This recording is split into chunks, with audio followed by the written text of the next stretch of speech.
John Keats opens The Eve of St. Agnes with immediate sensory deprivation. The physical setting is devoid of warmth or motion. This is the complete first stanza. By putting the text on screen, we can see exactly how Keats constructs his auditory and visual landscape. The environment is entirely defined by its harshness and silence. He isolates his characters instantly through specific archaic and Gothic vocabulary. The text hits us with a bitter chill, a hair-limped trembling through the frozen grass. We see the sculptured dead trapped behind purgatorial rails. This freezing, death-haunted monastic setting directly mirrors the ruined architecture that writers like Anne Radcliffe and Horace Walpole used to define Gothic fiction. By the early 1800s, the metrical romance, a long narrative poem telling a tale of adventure and love, was the dominant, highly competitive literary genre. Keats entered this literary arms race alongside heavyweights like Walter Scott and Samuel Taylor Coleridge. But where Scott and Coleridge relied on rapid narrative action and plot to engage readers, Keats chose a different structural approach.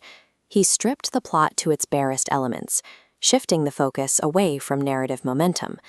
In doing so, he began constructing a work that prioritized sensory immersion over the speed of the story, relying on a dense synthesis of history and folklore to build its world.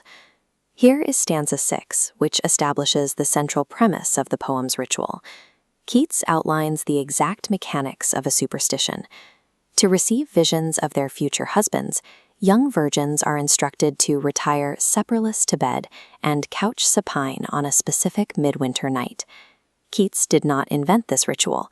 He pulled it directly from local oral traditions shared by his acquaintance, Isabella Jones. We find documentary proof of this specific folklore validated in an 18th century reference text called Brand's Popular Antiquities, which details the exact fasting and sleeping rites Keats describes.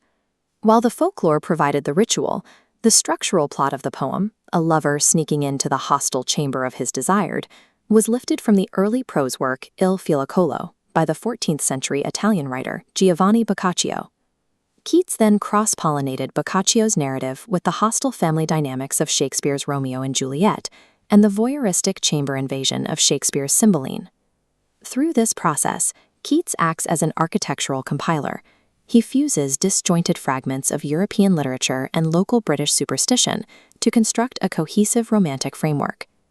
In his earlier poem, Isabella, Keats used the rapid epigrammatic ottava rima stanza. Why then did he abandon it here for a notoriously archaic and difficult stanzaic structure? This is stanza 24, the famous casement windows stanza. By mapping its anatomy, we can see exactly how Keats engineers his chosen form. The structure consists of exactly 9 lines. These lines are tightly bound by an interlocking rhyme architecture. The first 8 lines weave an alternating scheme that repeats and locks the sounds together. A, B, B, C, B, C, C. The graphic shows the critical metrical expansion happening at the very end. Lines 1 through 8 hold a steady 10 beats of iambic pentameter, but line 9 extends to 12 beats, known as an alexandrine. This specific alexandrine expansion acts as a structural break. The extra beats force the reader to slow down, imposing a leisurely, meditative pace upon the narrative. Embedded within this slow structure is a highly specific vocabulary. Keats heavily utilizes hyphenated epithets and archaic terms like triple-arched and twilight saints.